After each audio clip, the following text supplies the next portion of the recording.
Hello friends, welcome to acute access. Friends, आज हम देखेंगे सेक्शन 194 क्यू जो फाइनेंस एक्ट 2021 में इंसर्ट हुआ था। फ्रेंड्स, इस वीडियो में जो हम टॉपिक कवर करेंगे वो होगा date of applicability of section 194 Q, applicability of section 194 Q, rate of TDS under section 194 Q, discuss हम करेंगे सेक्शन 206C1H।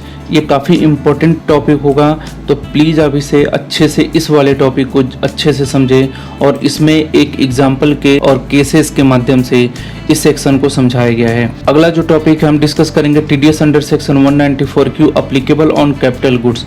क्या कैपिटल गुड्स पे TDS under section 194 Q applicable होगा? और उसके बाद से हम डिस्कस करेंगे बहुत इंपॉर्टेंट फ्रीक्वेंट आस्क्ड क्वेश्चन। ये जो FAQs हैं वो काफ़ी इंपॉर्टेंट हैं, तो प्लीज़ आप इस वीडियो को लास्ट तक देखिए। और अगर जो हमारे इस YouTube चैनल एक्यूट एक्सेस को आपने सब्सक्राइब नहीं किया है तो प्लीज़ इसे सब्सक्राइब करिए और बेल आइकन को क्लिक करिए ताकि आगे आने वाले सारे वीडियोज़ के अपडेट आपको टाइम टू टाइम मिलता रहे। फ्रेंड्स, ये एक्यूट एक्सेस सारे सोशल मीडिया प्लेटफॉर्म पे हैं, तो प्लीज़ आप हमारे सारे सोशल मीडिया प्लेटफॉर्म पे एक्यूट एक्सेस को फॉलो करें, लाइक करें। तो आइए अब एक एक करके टॉपिक कवर करते हैं। डिस्क्लेमर। फ्रेंड्स, ये जो सेक्शन 194 क्यू ये इनकम टैक्स एक्ट में इंट्रोड्यूस किया गया था फाइनेंस एक्ट 2021 में, और ये 1 जुलाई 2021 से अप्लीकेबल है, जो लगभग 10 दिन के बाद से है। यानी 1 जुलाई 2021 से सेक्शन 194 क्यू की अप्लीकेबिलिटी शुरू हो जाएगी। आपको सेक्शन 194 क्यू के प्रोविजन के हिसाब से टीडीएस डिडक्ट करना पड़ेगा। तो आइए पूरी डिटेल में एक एक करके हम देखते हैं। फ्रेंड्स, जो अगला टॉपिक है अप्लीकेबिलिटी ऑफ सेक्शन 194 क्यू। आखिर में ये सेक्शन 194 क्यू अप्लीकेबल कब होता है? तो पहला अप्लीकेबिलिटी कंडीशन है कि परचेज ऑफ गुड्स या जो भी आपने गुड्स परचेज किया है उसकी एग्रीगेट वैल्यू अगर जो 50 लाख से ऊपर, इसको ध्यान रखिए, मोर देन 50 लाख, यानी कि 50 लाख तक भी है तो भी ये सेक्शन अप्लीकेबल नहीं होगा। जैसे ही 50 लाख से ऊपर जाएगा तो ये सेक्शन अप्लीकेबल हो जाएगा। अगला जो कंडीशन है गुड्स परचेज फ्रॉम रेजिडेंट, ये केवल रेजिडेंट से परचेज होगा। ये इंपोर्टेड गुड्स पे सेक्शन अप्लीकेबल नहीं होगा, यानी कि अगर जो आप गुड्स इंपोर्ट करते हैं तो उस पे सेक्शन 194 क्यू के अंतर्गत टीडीएस नहीं आप डिडक्ट करेंगे। अगला जो पॉइंट है the turnover of purchasers shall be more than 10 crore. जो भी बायर है, परचेजर है, यानी कि जो परचेजर है उसका टर्नओवर 10 करोड़ से अधिक होना चाहिए। 10 करोड़ भी नहीं होना चाहिए। अगर जो एग्जैक्ट 10 करोड़ है तो भी ये अप्लीकेबल नहीं होगा। 10 करोड़ से अधिक होना चाहिए इन प्रीसीडिंग फाइनेंशियल ईयर। जो ये टर्नओवर है पिछले साल का, यानी कि अगर जो हम बात करेंगे फाइनेंशियल ईयर 21-22 के लिए, तो हम टर्नओवर जो प्रीसीडिंग फाइनेंशियल ईयर का होगा वो होगा फाइनेंशियल ईयर 20-21, यानी हम जो 10 करोड़ की लिमिट जो देखेंगे वो 20-21 फाइनेंशियल ईयर का देखेंगे। फ्रेंड्स, अगला जो कंडीशन है वो है the provisions of this section shall not apply, यानी कि ये 194 की जो सेक्शन है वो अप्लाई नहीं होगा अगर जो ये दो कंडीशन फॉलो होंगे।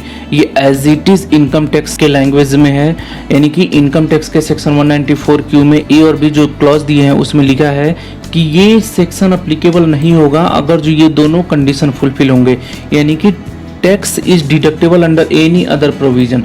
किसी भी और प्रोविजन में अगर जो आप टैक्स डिडक्ट करते हैं तो सेक्शन 194 क्यू अप्लीकेबल नहीं होगा। और बी पॉइंट है tax is collectable under the provision of section 206C। ये जो सेक्शन 206C है वो टैक्स कलेक्शन एट सोर्स है, यानी TCS का सेक्शन है, लेकिन यहाँ पे लिखा हुआ है अदर देन, यानी कि ये जो सेक्शन 206C है उसमें ये वाला सेक्शन यानी कि सेक्शन 206C1H अप्लीकेबल नहीं होगा।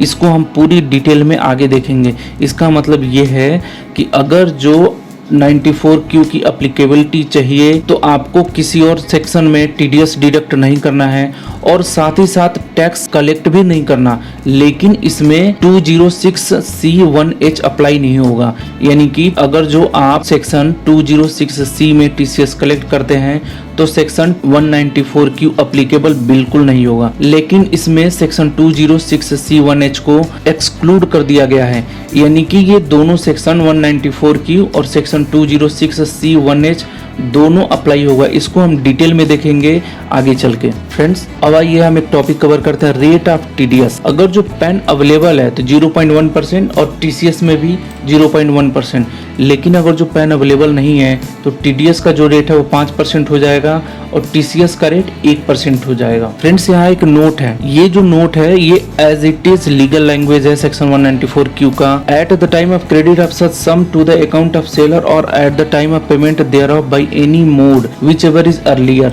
Deduct an amount equal to 0.1% of such sum exceeding 50 lakh as income tax. Friends ये जो व्हिचएवर इज अर्लियर है ना, इसका मतलब ये है कि अगर जो सपोज करिए आपने 1 जुलाई से पहले उधार पे गुड्स परचेज कर लिया था, लेकिन इसका पेमेंट आपने 1 जुलाई के बाद दिया है, तो भी आपको TDS under section 194Q deduct करना पड़ेगा। लेकिन ये जो टीडीएस होगा वो 50 लाख से ऊपर पे होगा, यानी कि अगर जो आपने 1 करोड़ का पेमेंट या परचेज किया है तो आपको केवल 50 लाख पे ही टीडीएस डिडक्ट करना है। इसका हम पूरे केस 1, 2, 3 आगे चल के हम देखेंगे, पूरे डिटेल में देखेंगे। केवल इस नोट का बस इतना ही मतलब है कि अगर जो आपने पहले परचेज कर लिया है क्रेडिट पे और बाद में आप पेमेंट कर रहे हो तो भी आपको टीडीएस डिडक्ट करना पड़ेगा उस पेमेंट पे। फ्रेंड्स ये काफी इंपॉर्टेंट टॉपिक है।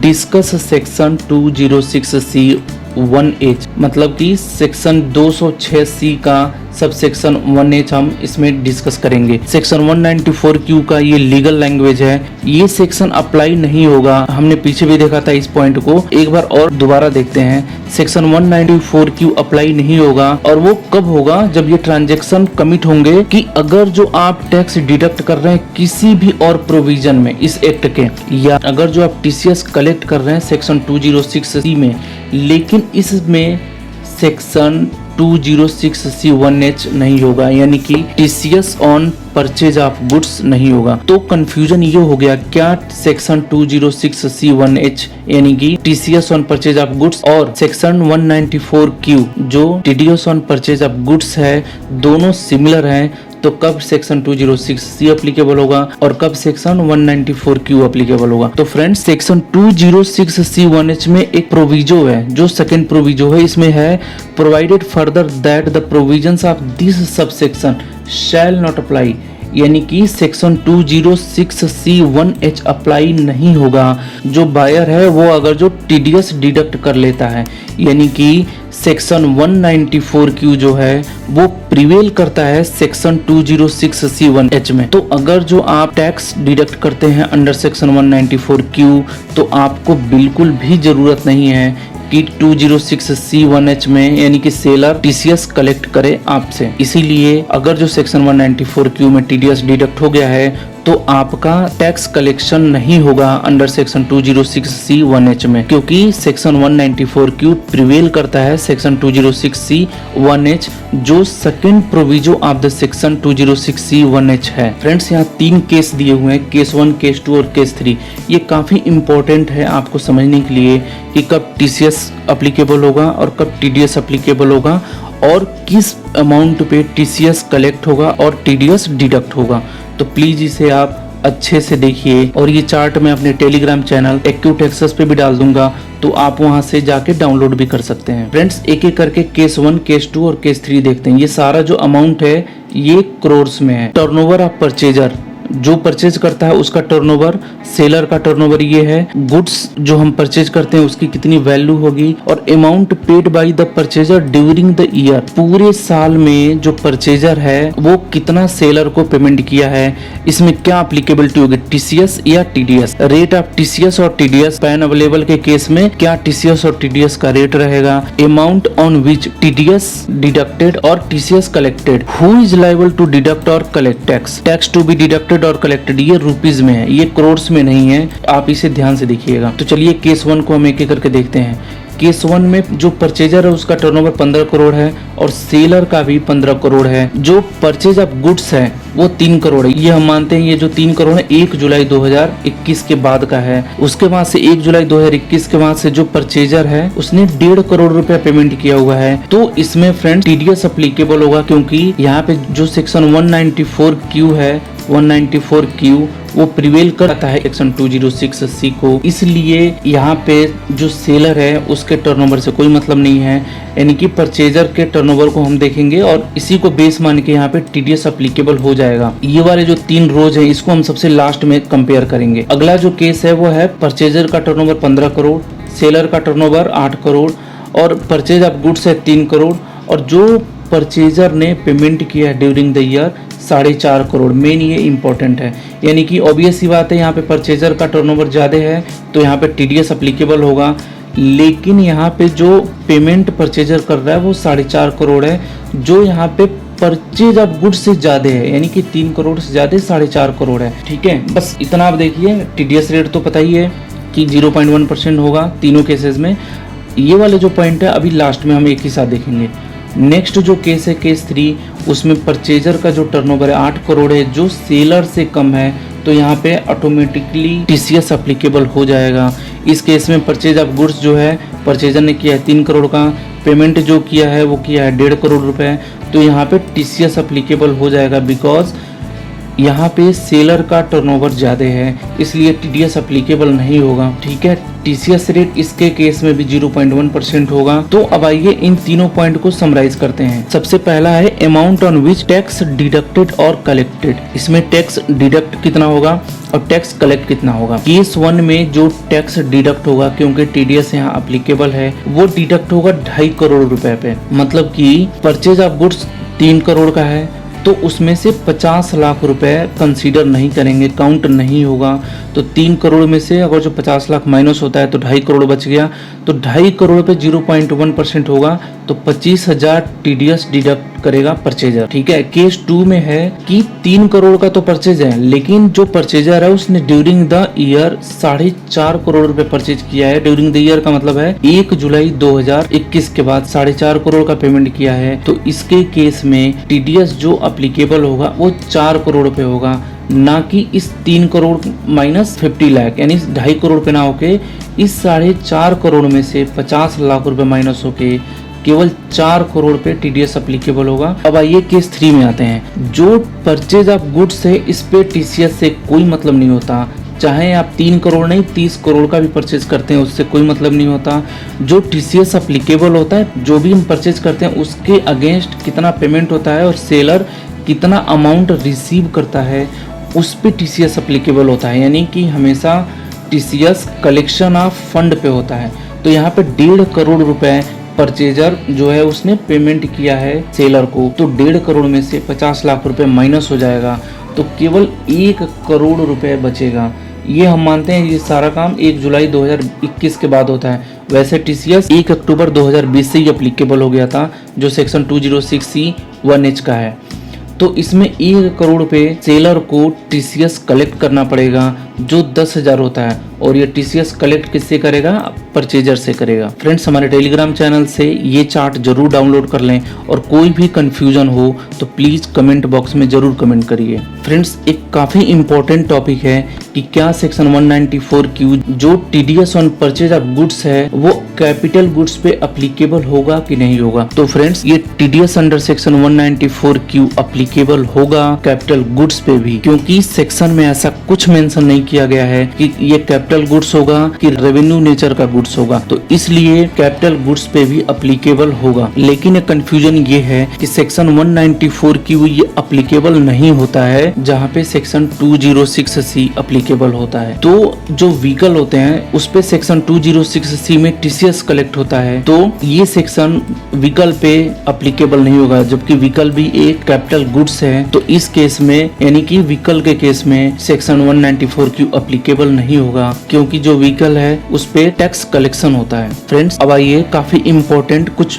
FAQs देखते हैं। पहला FAQs है, what will be if the TDS under section 194Q not deducted by the purchaser. अगर जो 194Q में परचेजर TDS डिडक्ट नहीं करता तो क्या होगा। तो इस केस में अगर जो परचेजर 194Q में TDS डिडक्ट नहीं करता है तो सेक्शन 40A IA में आपका जो एक्सपेंडिचर वाला अमाउंट है वो डिसअलाउ हो जाएगा, और 30% उस पे आपको टैक्स देना पड़ जाएगा। तो प्लीज आप इस टीडीएस के कंप्लायंस को जरूर करें। फ्रेंड्स, जो अगला FAQs है वो ये है, whether TDS is liable to be deduct on purchase of jewellery not connected with business. क्या ज्वेलरी पर भी टीडीएस अंडर सेक्शन 194 क्यों एप्लीकेबल होगा? ये कनेक्ट नहीं है जबकि बिजनेस से। तो अगर जो आपके बिजनेस का टर्नओवर 10 करोड़ से अधिक है ड्यूरिंग द फाइनेंशियल ईयर, तो टीडीएस अंडर सेक्शन 194 क्यों एप्लीकेबल होगा? क्योंकि ज्वेलरी भी एक मूवेबल प्रॉपर्टी है और इसलिए टैक्स शैल बी डिडक्टेबल, और टीडीएस डिडक्ट होगा ज्वेलरी के केस में, भले ही वो ज्वेलरी आपके बिजनेस से रिलेटेड हो या ना हो, वो बस गुड्स होना चाहिए। ये कहीं नहीं लिखा गया है कि अगर जो आप बिजनेस कर रहे हैं तो जो भी आप परचेज करेंगे गुड्स वो आपके बिजनेस से ही डायरेक्ट लिंक्ड हो, यानी कि डायरेक्ट बिजनेस से रिलेटेड हो। ऐसा कहीं लॉ में लिखा नहीं गया है, कहीं क्लैरिफाई नहीं है। तो इसलिए आपके बिजनेस का टर्नओवर अगर जो 10 करोड़ से अधिक है और ज्वेलरी जबकि मूवेबल प्रॉपर्टी है, इसलिए TDS under section 194 Q which is TDS on purchase of goods applicable होगा। तो प्लीज अगर जो आप इससे ज्यादा ज्वेलरी परचेज कर रहे हैं और आपके बिजनेस का टर्नओवर 10 करोड़ है तो आप टीडीएस अंडर सेक्शन 194 क्यू जरूर डिडक्ट करिए। फ्रेंड्स, एक काफी इंपॉर्टेंट FAQs है, whether the amount advanced as a loan to the seller shall come within the ambit of this provision. क्या जो हम एडवांस देते हैं एज ए लोन सेलर को तो उस पे टीडीएस डिडक्ट होगा? तो इसमें लिखा हुआ है, loan advanced by buyer is not a payment toward the purchase. जो हम लोन देते हैं सेलर को वो परचेज के लिए नहीं देते हैं, इसलिए TDS under section 194 Q applicable नहीं होगा। लेकिन अगर जो वो लोन सेटल अगेंस्ट परचेज, अगर जो वो लोन सेटल हो गया परचेज के अगेंस्ट, तो टैक्स शैल बी डिडक्टेड, यानी टैक्स की लायबिलिटी आ जाएगी। तो इसीलिए ये काफी हमेशा ध्यान रखिए कि आपने जो भी सेलर को लोन दिया है वो आपके परचेज के अगेंस्ट अगर जो सेटल हो रहा है तो उस पे भी आपको TDS under section 194 Q deduct करना चाहिए। अदरवाइज नहीं करेंगे तो नॉन कंप्लायंट ऑफ टीडीएस होगा। फ्रेंड्स, ये भी एक काफी इंपॉर्टेंट FAQs है, whether tax to be deducted on purchase of goods by one branch from another. क्या अगर जो परचेज होता है एक ब्रांच से दूसरे ब्रांच में तो TDS under section 194 Q applicable होगा? The existence of two distinct parties, ये मस्ट है TDS under section 194 Q apply होने के लिए, यानी परचेज के लिए, कि दो डिस्टिंक्ट पार्टीज हो जो सेलर और बायर हो। और अगर जो जब तक सेलर और बायर नहीं होते तब तक ये परचेज के डेफिनेशन में कवर नहीं होगा। ठीक है, तो जो ये कंडीशन है, condition of purchase is not fulfil in the context of branch transfer, जबकि ये एक ब्रांच से दूसरे ब्रांच को ट्रांसफर होता है, इसलिए ये परचेज नहीं होगा और इस पे टीडीएस अप्लाई नहीं होगा। तो ये काफी सिंपल है और ये काफी इससे प्रॉब्लम आएगी कि एक दो ब्रांच से दूसरे ब्रांच को अगर जो हो रहा है ट्रांसफर या परचेज कर रहा है तो एक्चुअली में ये परचेज नहीं है, क्योंकि कोई अलग से डिस्टिंक्ट पर्सन नहीं है। और ये प्रैक्टिकल भी है कि किसके पैन पे आप टीडीएस डिडक्ट करेंगे, क्योंकि दोनों ब्रांच का जो पैन होगा वो सेम ही होगा। फ्रेंड्स, एक काफी इंपॉर्टेंट FAQs ये भी है कि डेबिट नोट अगर जो हम रेज कर देते हैं तो टीडीएस का कंप्यूटेशन हम कैसे करेंगे? तो इसमें लिखा हुआ है, as the tax has to be computed on the purchase value, the adjustment made to the ledger of the seller by issuing the debit note will not have an impact on the tax to be deducted. अगर जो seller ने आपको credit note कर दिया जो आपके लिए debit note होता है तो आपके परचेज में से वो माइनस नहीं होगा, क्योंकि आपने ऑलरेडी परचेज कर लिया है। ये कहीं नहीं लिखा हुआ है कि अगर जो आपके लिए डेबिट नोट इशू हो रहा है, यानी सेलर क्रेडिट नोट इशू कर रहा है आपके लिए, तो जो आपने परचेज किया है उसमें से उस डेबिट नोट को लेस करके जो अमाउंट बचता है